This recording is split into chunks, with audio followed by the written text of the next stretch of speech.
now available in paperback. From the author of the critically acclaimed book The Man Crisis comes The Woman Crisis. Learn why so many women have become lost in their quest to have it all in The Woman Crisis. Get your copy of The Woman Crisis in paperback at Amazon.com and online booksellers today. Historical Women in Crisis. One of my viewers wanted me to do another installment in the Historical Women in Crisis series. And for this installment in the Historical Women in Crisis series, I'm going to be talking about two killers, Ruth Brown Snyder and Barbara Graham. All images used in this video are under fair use of United States copyright law of 1976 and are used in conjunction with my commentary. Now, the first historical woman in crisis I'm going to be talking about is Ruth Brown Snyder. And Ruth Brown Snyder is infamously known as being the subject of a photo that was published on the front page of the January 12, 1928 New York Daily News of her execution. And Ruth Brown Snyder was executed on January 12, 1928 for the murder of her husband, Albert Snyder, after years of a loveless marriage. Now, Ruth Brown Snyder wound up on the road to becoming a woman in crisis when she decided to get involved with Albert Edward Snyder. Now, Albert Edward Snyder was an editor at Motorboarding magazine, and Albert Edward Snyder was a man who was himself in crisis because he had made himself emotionally unavailable to his wife, Ruth Brown Snyder. Now, Albert Edward Snyder still had feelings for a dead fiancée, Jessie Gushard, who he was engaged to and had died 10 years ago. And as he still had feelings for this other woman that he had not resolved, he decided to go out here and get involved with May Ruth Brown. And as he got involved with her, he had absolutely nothing in common with this woman. And as he had nothing in common with this woman, he went out here and married her and then looked to settle in a modest house in Queens. And as they were living in Queens, living a middle-class lifestyle, Ruth Brown Snyder then gave birth to their child named Lorraine. And it is alleged that Albert Snyder wasn't happy with the way Ruth Brown Snyder was maintaining his home and was also upset about the fact that she bore him a daughter instead of a son. And as a result of this whole situation that had been created by Albert Snyder's simping, where he was, again, going out here pandering to a dead woman, the whole situation of the marriage was a loveless one. And since Ruth Brown Snyder could not get her emotional needs met from the emotionally unavailable Albert Edward Snyder, she went out here looking to have affairs.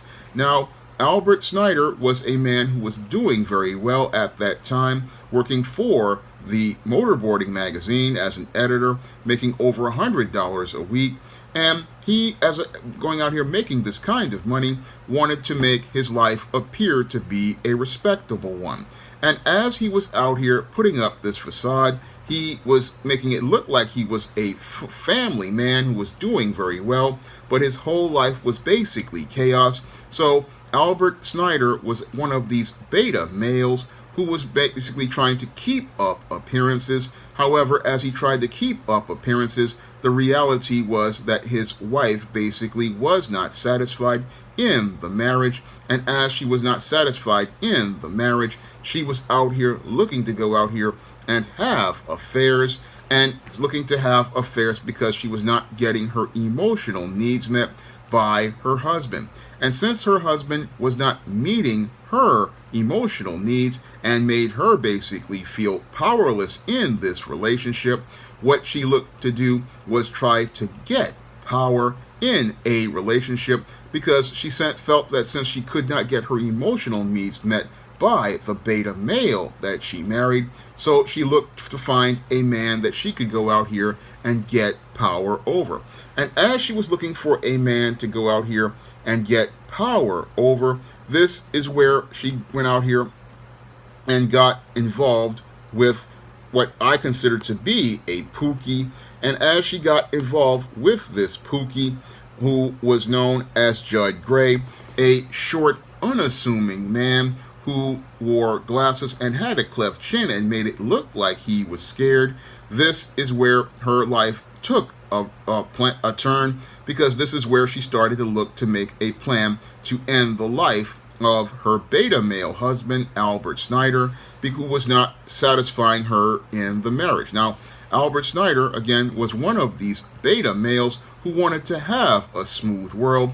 He wanted to appear to be respectable, and he wanted to make it look like he was living the idyllic life, but he really wasn't living an idyllic life, because he really did not love his wife. No, he showed such little respect for his wife by posting up pictures of his previous fiancée, Jessie Gushard, in his home, and he also named one of his boats after Jessie Gushard. And again, it's this disrespect that made Ruth Brown Snyder feel powerless, and it made her feel so powerless that she was having affairs with multiple men until she got involved with Judd Gray, the Pookie, and made him her side dude. And as she had affairs with him and took their daughter to the hotels while she had the affairs and had her playing in the lobby, she was in the hotels going out here having sex with Judd Gray, Mr. Pookie, and having sex with him, and then also making plans to end the life of her previous husband, Albert Snyder. And she was trying to go out here and trying to go and take his life, and making plans to do this as related to putting the gas on. However, Albert Snyder managed to catch the gas in their Long Island home that they had moved to, and as he caught the gas, he was able to save his own life. And in another attempt that Ruth Brown Snyder participated in, she wound up putting down the garage door as related to their car to kill him with carbon monoxide poisoning. And when that didn't work, what happened was she then made a plan to take his life by putting something in his whiskey. And when that didn't work, that's when Ruth Brown Snyder got frustrated and then began going out here and looking to nag her side dude, Judd Gray, Mr. Pookie. And as she nagged Judd Gray to help her participate in the murder of her husband, she then went out here and took out a lot of large insurance policies. And then as she took out all of these insurance policies, what she wanted to do was be able to collect insurance money on her husband and then be able to go on in her relationship with Mr. Pookie, Judd Gray. And as she was looking to go on in this relationship with Pookie, what she was looking to do was look to be the one who had all the power in the relationship, because she felt powerless as related to getting involved with Albert Snyder, who basically was not interested in marriage or being ready for marriage. He was a man who was not really interested in being married because he still was emotionally attached to a dead woman. And again, his attachment to that dead woman basically put him on a course to be his own sad demise. Now, as 1927, on March 19th, this is where Ruth Brown Snyder and Judd Gray then decided to go out here and implement their plan to take the life of Albert Snyder.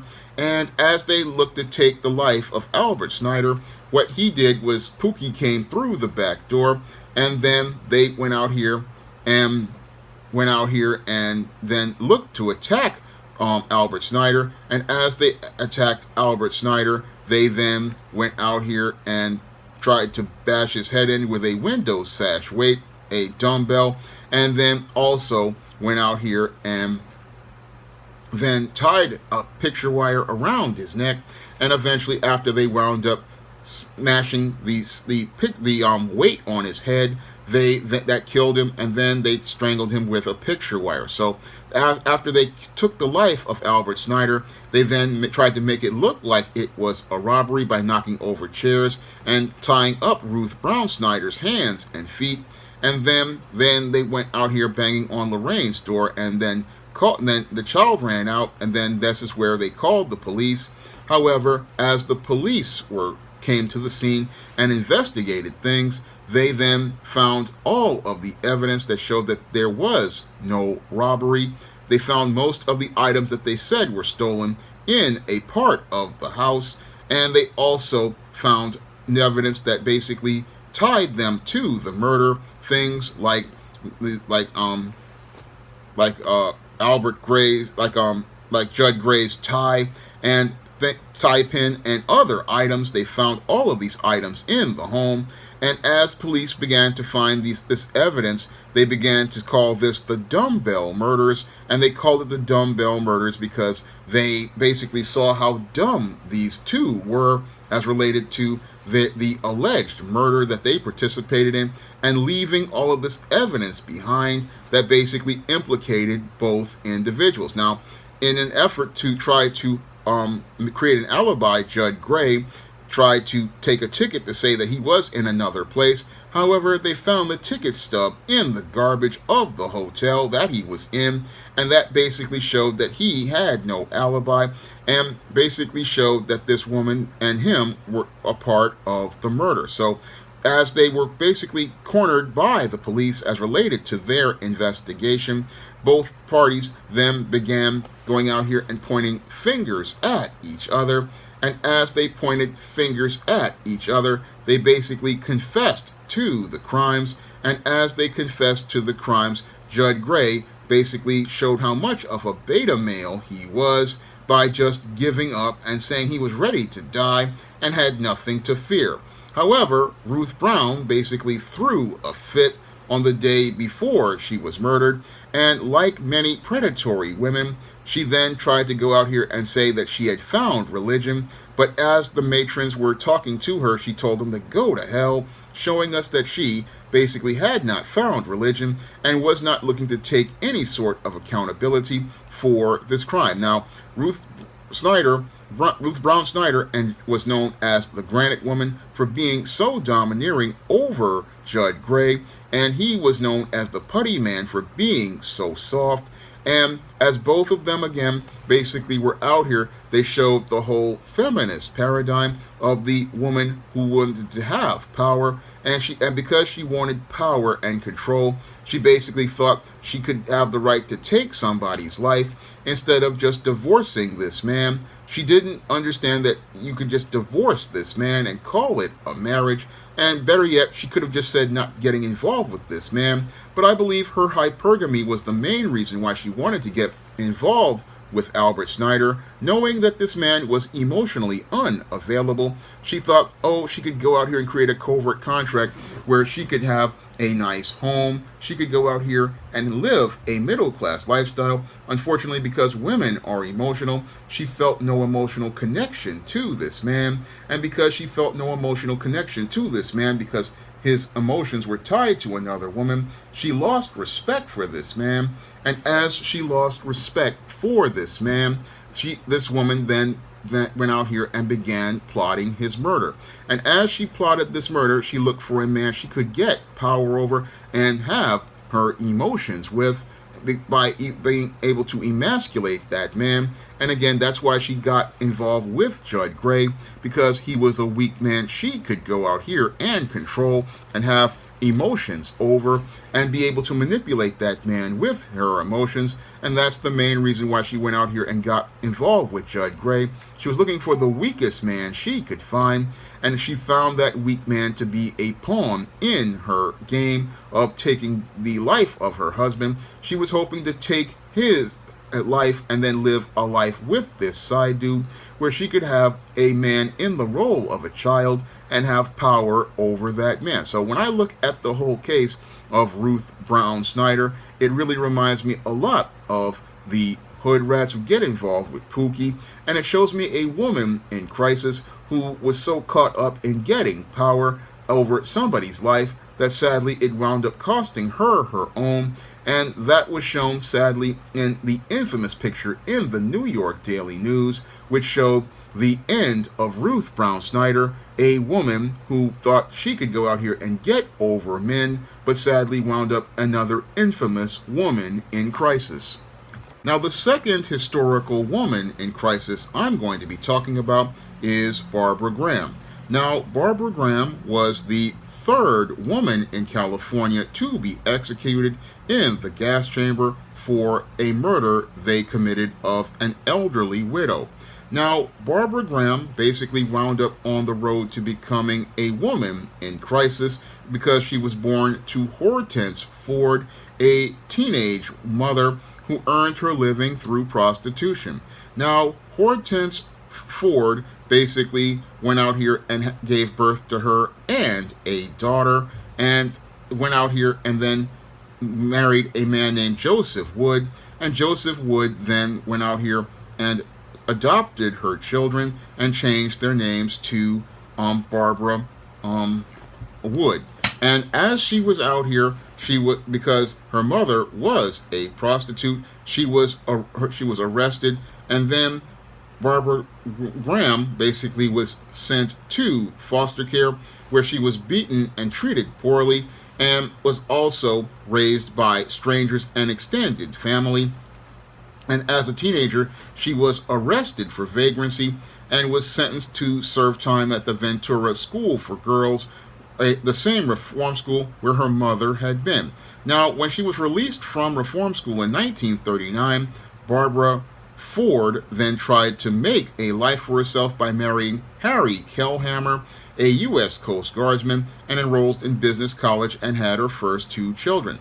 But sadly, she wasn't able to build or maintain a home, and by 1942, she was divorced. Now, the reason I believe she possibly wound up with her marriage failing was because she had just not been able to develop the female life skills to be a wife due to the dysfunctional way she was raised. And due to the dysfunctional way she was raised, she wasn't able to go out here and be a helpmeet to a man. So she wasn't able to work as a partner as related to a marriage. And this is why her marriage deteriorated. And it deteriorated to the point where Harry Kellhammer basically got custody of her two sons.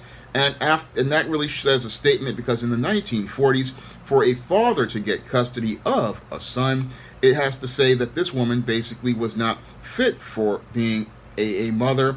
And again, that was basically, again, due to the way she was raised by her teenage mother, and again, being raised in a way where she was basically never given any guidance, support, or nurturing.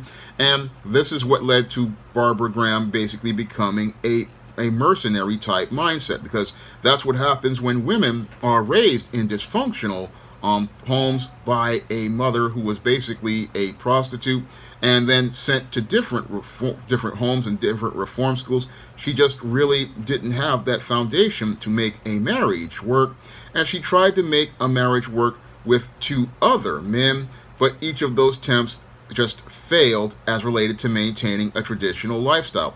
And sadly, this is where Barbara Graham wound up on the road to becoming a prostitute like her mother. And during World War II, she was known as a seagull, one of those prostitutes who was out on the naval bases, and began working at naval bases throughout California, such as the Oakland Army Base, the Oakland Naval Supply Depot, or the Alameda Air Station. So she just traveled as a prostitute for a number of years, and was arrested on vice charges, and then at 22, then applied to work at a brothel in San Francisco, and then got involved with gambling and drugs and with other criminals, and then served 5 years in prison for a perjury that's related to being an alibi witness to two small petty criminals, and spent 5 years in prison at the California Women's State Prison. This is sadly where Barbara Graham started further down the road to becoming a woman further in crisis. And as she did this, she then decided to move to after prison to Reno, Nevada, then Tumpa, Nevada, where she worked in a hospital and as a waitress, but then got on a bus and went back to California and returned to prostitution. And then in 1953, she married Henry Graham, a bartender, and after she married this bartender, she had her third child. Now, as she was involved with Henry Graham, he was one of these drug addicts and a hardened, low-level criminal. He was basically a a Pookie. And as she got involved with Henry Graham, who was a Pookie, she then met some of his friends, Jack Santo and Emmett the Weasel Perkins. And as she had an affair with the Emmett the Weasel Perkins, he told her about a 64-year-old widow, Mabel Monahan, who allegedly had a large amount of cash and jewelry in her Burbank home. And this is where Barbara Graham headed on the road to what led to her execution. She then worked on and collaborated with these two men towards trying to rob the home of Mabel Monahan, a retired vaudeville performer, and her ex-son-in-law was known through of being one of these gambling bosses. And the whole thing was they were looking to go out here and make a plan to go out here and rob this woman's home. And they were looking to go out here and rob this woman's home, thinking that there was a whole lot of money in the home. And that's when they decided to go and try to break into the home to try to steal the money that was allegedly there. And this is where they violently, again, brutally beat this 64-year-old woman, Mabel Monahan, beating her with a pistol, by pistol whipping her, and going out here and basically bludgeoning this woman to death. And as they bludgeoned this woman to death, they then searched the home, hoping to find something in the home, find the money in the home. And again, they didn't really find the money, and then they started to panic. And as they started to panic, they further looked to go out here and try to